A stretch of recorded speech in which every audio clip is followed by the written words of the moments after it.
itu mendapatkan tambahan jasad yang ditemukan dari total 961 korban meninggal dunia di hari Senin 8 Desember 2025. Pada hari ini bertambah 3. Assalamualaikum warahmatullahi wabarakatuh. Selamat sore, salam sejahtera untuk kita semua. Om Swastiastu, Namo Buddhaya, salam kebajikan. Selasa tanggal 19 Desember kita akan kembali mengupdate situasi dan penanganan serta langkah-langkah yang dilakukan pada hari ini di 3 provinsi dengan nanti pendalaman agak detail khusus untuk Provinsi Aceh.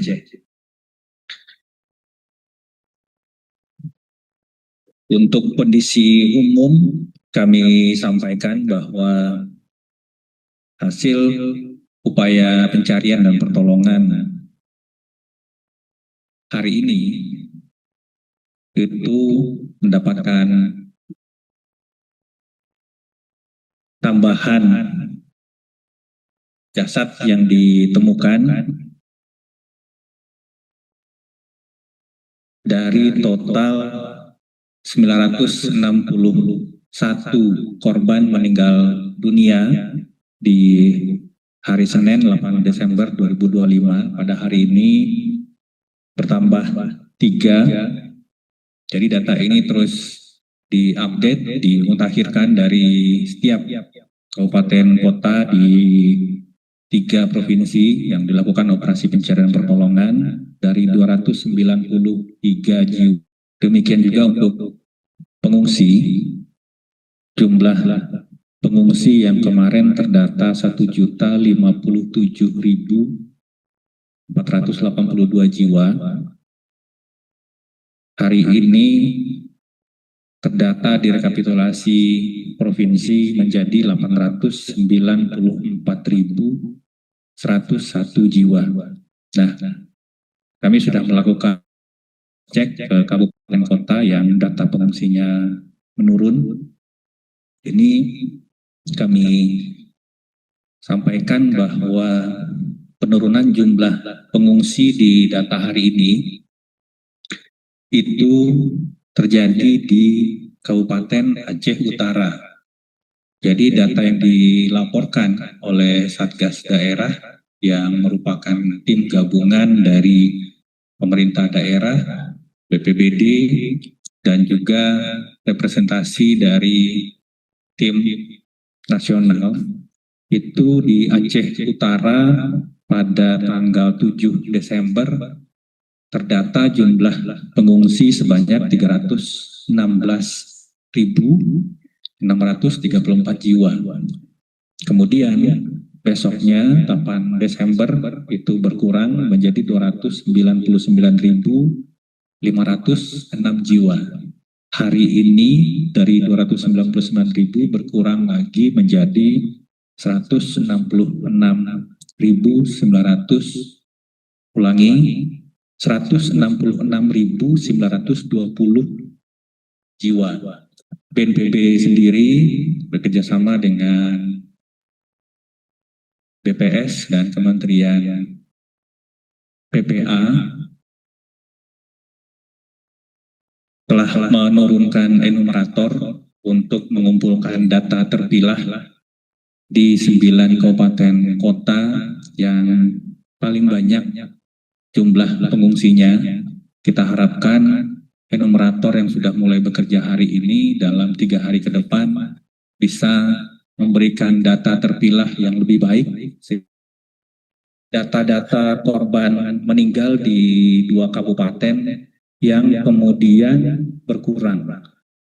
Ini setelah kami telusuri, ternyata ada jasad yang ditemukan merupakan jasad korban dari pemakaman yang tergerus banjir.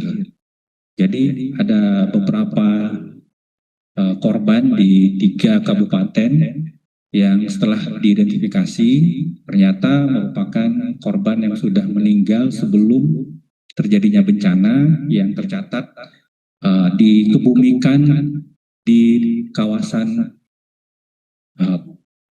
yang terdampak banjir. Ini kemudian kami keluarkan dari data sehingga ada beberapa kali koreksi data yang tetap akan kami lakukan supaya benar-benar bisa merepresentasikan situasi dan kondisi yang terjadi di lapangan.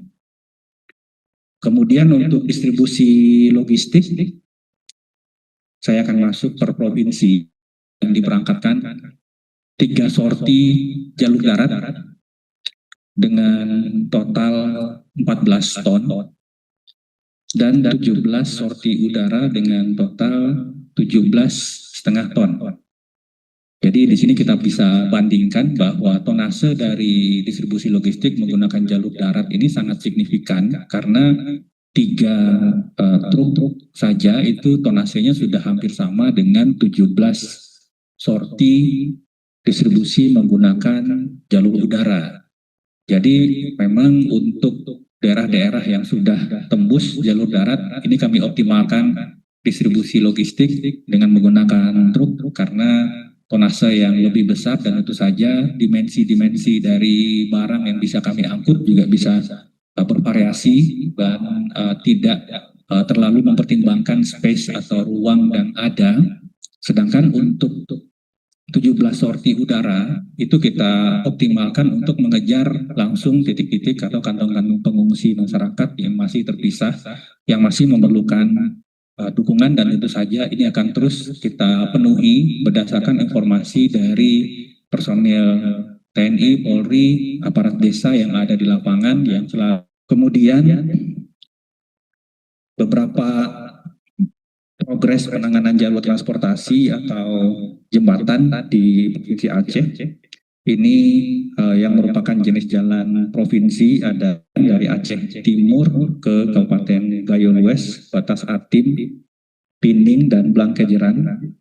Itu kondisi utama masih terus diperbaiki, masih terus dipulihkan. Kita harapkan beberapa titik amblas itu bisa segera ditimbun on progress. Saat ini kita harapkan bisa segera signifikan hasilnya dalam beberapa hari.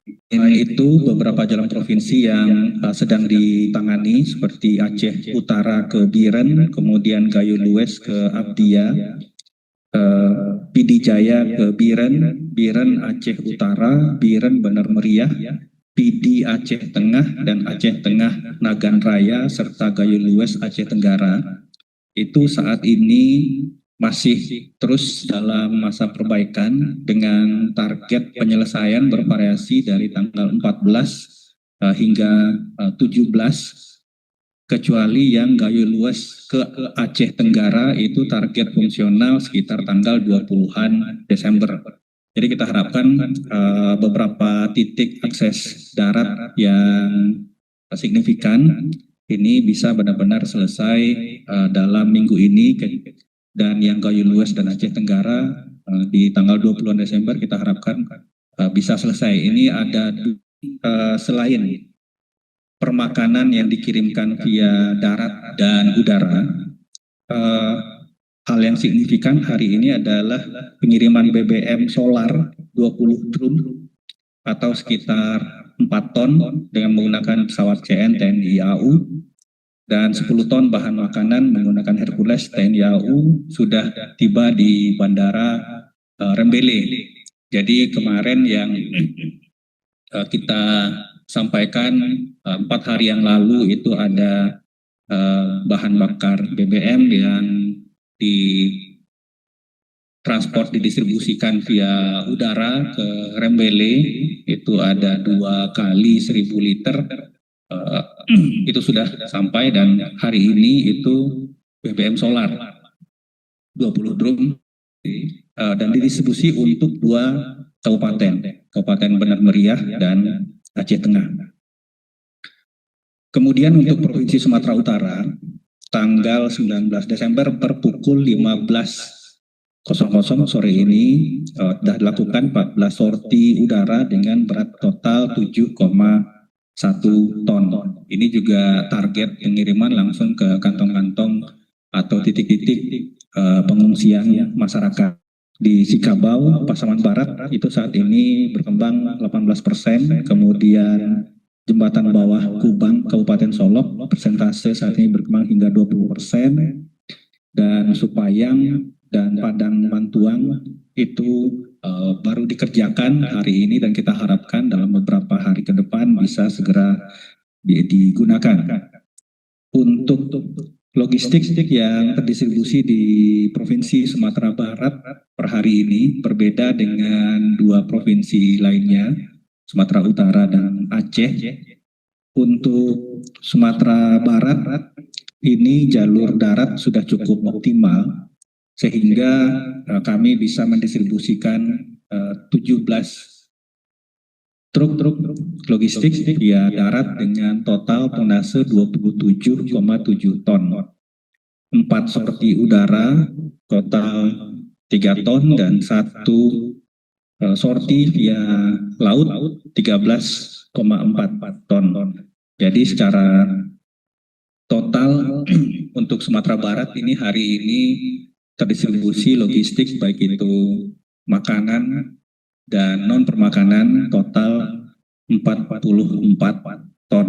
Jadi ini sangat penting sekali lagi jalur darat untuk bisa optimalisasi pengiriman logistik ke daerah-daerah terdampak.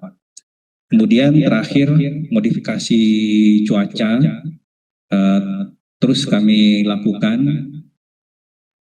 3 hari terakhir kita sempat mengalami hujan siang hari kecuali kemarin di Banda Aceh, dan hari ini juga kita tidak ada hujan karena operasi modifikasi cuaca kita optimalkan kembali tidak hanya di Aceh tetapi juga di Sumatera Utara dan Sumatera Barat. Jadi ini masih tetap berjalan dan kita harapkan dukungan operasi modifikasi cuaca ini bisa terus mendukung optimalisasi pekerjaan dari tim darat di 5 sektor prioritas: pencarian pertolongan, distribusi logistik, pembukaan akses transportasi, akses komunikasi, dan akses energi untuk listrik dan BBM. Mungkin demikian yang dapat Aceh, Sumatera Utara, dan Sumatera Barat.